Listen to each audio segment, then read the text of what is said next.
Good evening, ladies and gentlemen. My name is Michael Memis, and welcome to Sports Center, here from the Larchmont and Merrimack Community Television Station. Tonight's episode is presented by the Bruce Beck Broadcasting Camp. A Pac-12 quarterback battle took place at MetLife Stadium as Sam Darnold and the Jets took on Andrew Luck and the Colts. The Jets were looking to win 2 straight, while the Colts were looking to recover from their 1-4 start. Let's head to East Rutherford for the highlights. Second play of the game, and Andrew Luck throws a screen pass to Naheem Hines, and it's bobbled and intercepted by Maurice Claiborne, who waltzes in for a touchdown. A quick start for the Jets, a great start for the Jets, up 7-0 just 12 seconds into the game. Into the second now, late in the second, and the Samchise throws into a tight window to Terrell Pryor for a 7-yard touchdown. To the third quarter we go. In Indianapolis, everyone hates Chris Herndon as he catches a 32-yard touchdown, the first of his career. What a special moment. Jets up 29-13. Late in the fourth quarter, Andrew Luck throws his third interception of the game. This one to Darren Lee at midfield.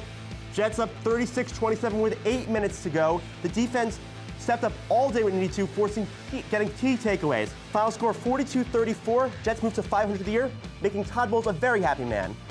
On to the MLB, the Red Sox beat the Blue Jays 5-4. Eduardo Rodriguez with his 11th win on the year, moving him to second in the AL. The Dodgers beat the Phillies 7-2 in a rain-delayed game. David Freese and Justin Turner both hit 2-run home runs. The Indians beat the Tigers 7-2. Mike Clevenger with a career-high 12 strikeouts in only 6 innings. And the Padres snapped a 4-game losing streak by beating the Marlins 3-2. The Ithaca College women's tennis team is having competition for the first time in over a year, though things are a bit different due to COVID-19. Usually we start our matches at the end of February, and now our first match is like April. It feels very hectic having like all these matches all at once. Currently the team is practicing indoors at Glazer Arena in the A&E Center, which means less courts, less room, and me being at a bit of a safe distance to avoid being hit. The courts in general, they're just a lot faster outside than they are indoors. When the team is back outdoors, they will be cheering on and be cheered on by the men's team, who Hayes also coaches and who the women's team has a strong bond with. They often practice together, though less so since the pandemic. It's nice because the girls are like kind of silent because we're just focused on playing or hitting or something like that. But the boys always just bring like a more fun side to it. Despite the lack of recent success for the team, Coach Hayes has high expectations for the women after his experiences as a tennis player at IC and seeing the success of the women's team while there. We're going to go out and compete against some of the best teams in the country, and working towards the Liberty League championship. Though the Bombers dropped their first Liberty League matchup against Vassar on Saturday, they have 5 more remaining before the Liberty League tournament. In Ithaca, I'm Michael Memis, Sports Weekly. The hours was a big part of it. Cooking for a football team almost 7 days a week takes its toll on you with the hours per day. Sometimes we'd be in there anywhere from 12 to 18-hour days, depending on what was needed and if it was crunch time, if it was game time. And it's going to be a different mindset for me working at the school, but I will put my same passion into it. You mentioned long hours, so could you describe, I guess, how much you had to do per week with the Eagles? Like how much food you had to make, how all the materials needed, how many chefs you had with you, just everything involved in that massive process? Well, it's an incredibly huge process, and ironically, you asked that question because that's exactly what we're handling on my own podcast, Feeding with the Birds. This season, in season 4, we're looking back at my 13 years at the Philadelphia Eagles, and I'm able to draw from memory some of the amazing quantities of food to get these guys, fed and get them fueled up and on the field. I mean, on an average day during the football season, let's take breakfast, for example. We're looking at anywhere between 350 to 400 fresh cracked eggs every day. We're looking at anywhere from 40 to 50 pounds of breakfast meat, anywhere around 100 to 150 pounds of fresh cut fruit, 50 pounds of potatoes and hash browns, a multitude of pancakes, more waffles than you or I could probably ever eat in one sitting. and just an incredible amount of omelets and sandwiches and wraps and breakfast delights. I mean, think about going to like a hotel spread, the best breakfast buffet you could find every single day at the Philadelphia Eagles. And we're serving a football team, and one of those guys, especially if he's on defense, those guys know how to eat, and they can put away probably 2 to 3 times what you or I would put away in a single meal. But they burn it off like that. I mean, they are on that field. They're in the weight room. They're running drills. They're doing practices. And so as much as like, wow, I could never eat that, or I don't see how these athletes eat that and then go, run a 40. They do it because their bodies need that fuel, and they burn it off real quickly. So, yeah, it was always a challenge to keep up with the demands of a healthy football team and not only give them what they wanted to eat, but give them what they needed to eat and focus on their nutrition. Lunchtime, we might go through, I would say, at least 80 or 90 pounds of chicken products, many, many, many fresh cut steaks. I'd say anywhere between 40 to 50 pounds of steak. We'd always have a seafood option. There'd be multiple stations throughout our cafeteria, guaranteed to give as many options as possible to our football team and to our building staff, to our coaches, to our trainers. Options is a huge thing in the Philadelphia Eagles cafeteria. You have to be able to come in and, based on what your body needs to hit that field or hit the weight room or work with these guys, training them, or even just our front office staff, just to be there day after day. There was different plans in place, different foods, different stations that appealed to any diet. And it was a massive undertaking, and it was always exciting. Now, you mentioned the caloric intake that these players consume per day as well as burn per day. So we do see a lot of retired players. They look out of playing shape, and I'm thinking that could possibly be due to that caloric intake. So how hard is it for someone to go from that athlete's diet where they're eating a lot per day, but they're also burning it off, to going to a diet that maybe me or you would have? I think it would be very hard to do. Now, this is the August of 2017. We didn't know we were going to the Super Bowl that year. We didn't know we were going that year. We always assume we're going every year because that's the type of energy that's there in that building. But when I started the podcast, I had no idea it was going to lead us to a Super Bowl. I had no idea I'd be interviewing guys right before the NFC Championship game, or that I'd actually be able to go to the Super Bowl. I even got a ring out of the deal. Mr. Lurie was nice enough that he gave everybody who works in the kitchen the Super Bowl ring. So I have a Super Bowl ring. I haven't played football a day in my life. Who can say that? Yeah, it's true. Where do you keep that Super Bowl ring? I keep it right here. You want to see it? Sure, why not? All right, hang on.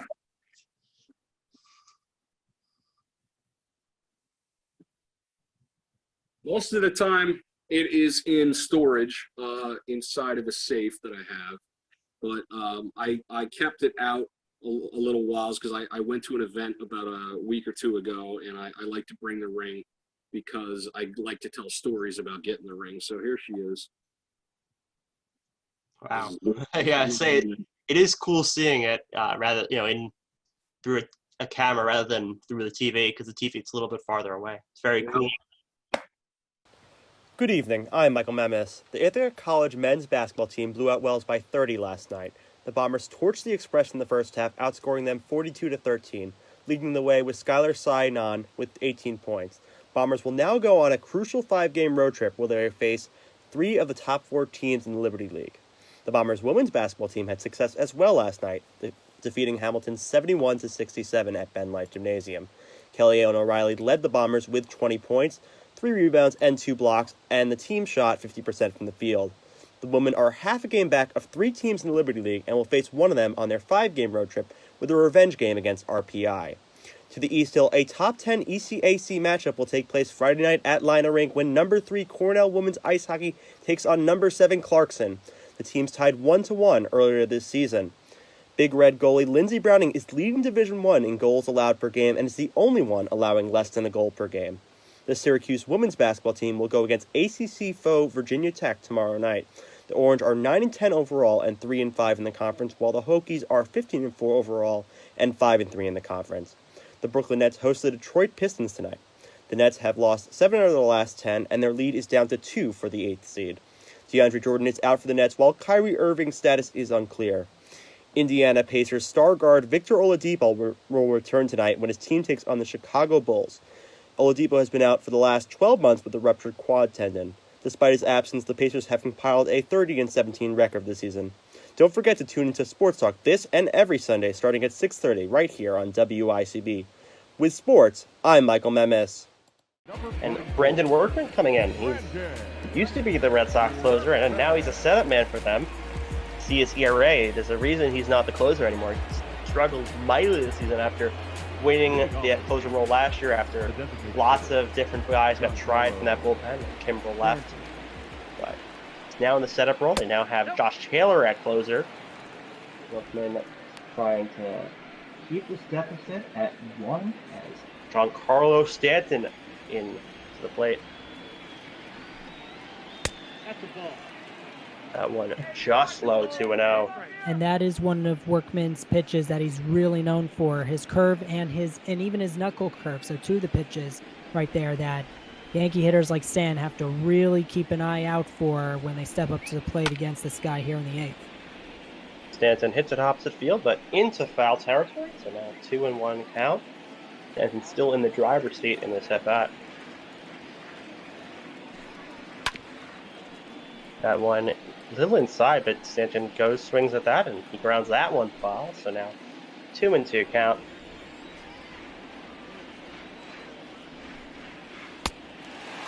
And that one swung on a miss. A needy pitch there, but Stanton just misses that and strikes out again. As you see the pitcher's line there, so Tanaka 6 innings, 3 runs, 7 hits, so both gave up 7 hits, but Eovaldi ended up giving up 1 more run and only 4 innings. Tanaka did walk a few more and struck out a few more, but neither pitcher doing that great, but Tanaka, at least you could say, quality enough, 6 innings, 3 runs, but Eovaldi continues his struggles this year, and with the Yankees lineup, who can blame him? Gary Sanchez in there, and that pitch strike, looking 0-1.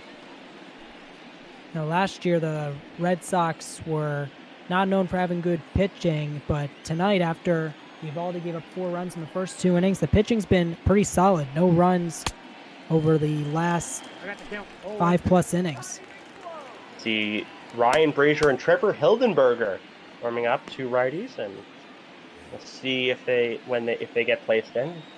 The bullpen, almost all righties. Only guys who are lefties is Perez, the long reliever, and the closer Josh Taylor. So consistent diet of righties. They don't really have a lefty specialist in there, and with the 3-batter rule, that's kind of dead now. As Sanchez swings and misses, 2 outs now. Workman already 2 strikeouts this inning. There's a high heater that time, and Sanchez completely fooled, thinking the ball was going to be at his elbows.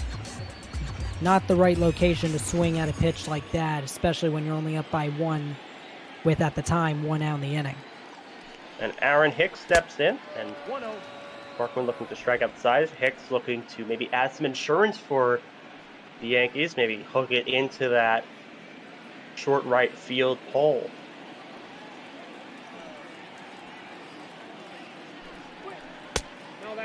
That one low 2-0, and you mentioned that pitching in the bullpen. Not only have they not scored, they've not had a lot of threat, and besides that, maybe first and second, where Judge ended up grounding double play, they really haven't had, I don't think they've had anyone in scoring position since Eovaldi's come out. As now 3-0 on Hicks. We'll see if he's bringing swing in here, or if he's going to be selective. And he takes that one for a strike. It looked like a hittable pitch, but Hicks going to probably wait for Workman to throw him a strike. Well, just got to be careful if you're Aaron Hicks. You're ahead in the count, 3-1. Don't be too aggressive. You're up by 1. Get on base. Try and continue the inning. And that one fouled to the left side, and that's a sharp one. That's an exception. That from our look, would have been a strike. So it would have been 3-2 count now, and fouled off again. Workman, 1 more strike, and he strikes out the side. 1 more ball, and you have a 2-out runner. That one in there, strike 3. Hicks not very happy. That shot looks like it just caught the edge of the plate. Hicks doesn't think so, and now we head to the bottom of the 8th. Workman strikes outside, and we'll We'll see who's in there for the Yankees. As Zach Britton in there. Not had a great season per se, but still in that setup role. He's 2 for 5 in saves in the season. He's 15 holds, and not a 374 array, one of his worst ones, but his whip's still low. He still has that amazing sinker, and he's going to look to face this bottom of the Red Sox lineup and keep the 4-4-3. That one outside 1-0. And I like this move by Aaron Boone. Why? Because all 3 hitters Britton is scheduled to face are lefties. And the lefty-lefty matchup is one of the toughest matchups you could ever have in baseball. That is true, but now he's down 2-0. In my opinion, I'd put in Canley. Canley's been a more consistent guy on the year. But I see putting in Britton here because you've got a few lefties in the bottom of this lineup. It's Moreland, it's Bradley, it's Verdugo. After that, it is righties, but then by then it's a 3 batter rule. So technically bring someone else in. But now 3-0, Britton not having control on Moreland.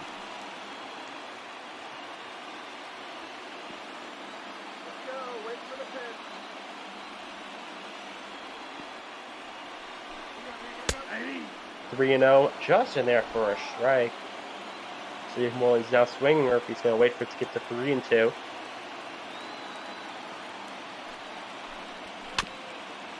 That one fouled off.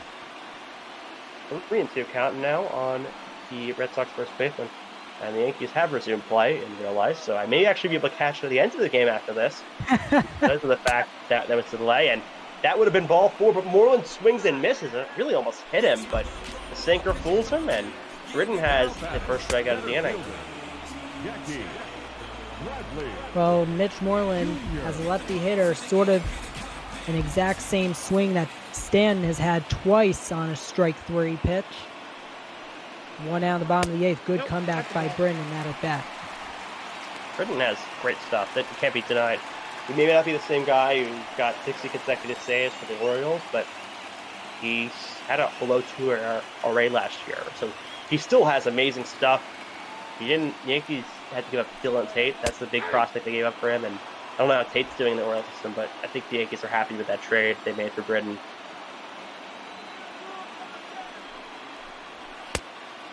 That went outside 2-1, behind on the second batter of the inning, so 2 guys in a row he's been behind on.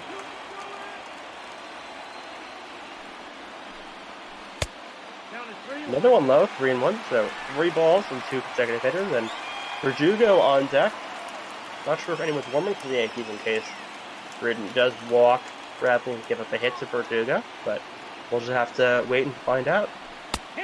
As that one is a nice slider across the zone, swung on a miss, 3-2.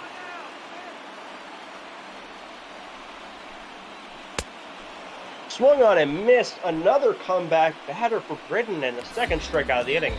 Britton pointing to the catcher, pumped up right now. Another comeback from being behind the count early to striking out a lefty hitter. Great job by Britton coming out of the bullpen. 2 up, 2 strikeouts. And that one, not sure Verdugo went or they just called it a strike, but 0-1 nonetheless. Verdugo drove in the first run for the Red Sox. He drove in Jackie Bradley Jr., who got hit by a pitch, and then Verdugo hit a double into the right center field, into the gap, and grounds this one to second to LeMahieu, and an easy throw onto first to Voigt, and Britton, despite getting into a little bit of trouble with the first 2 batters, gets out of the inning and heads to the 9th inning now, and it's still 4-3 Yankees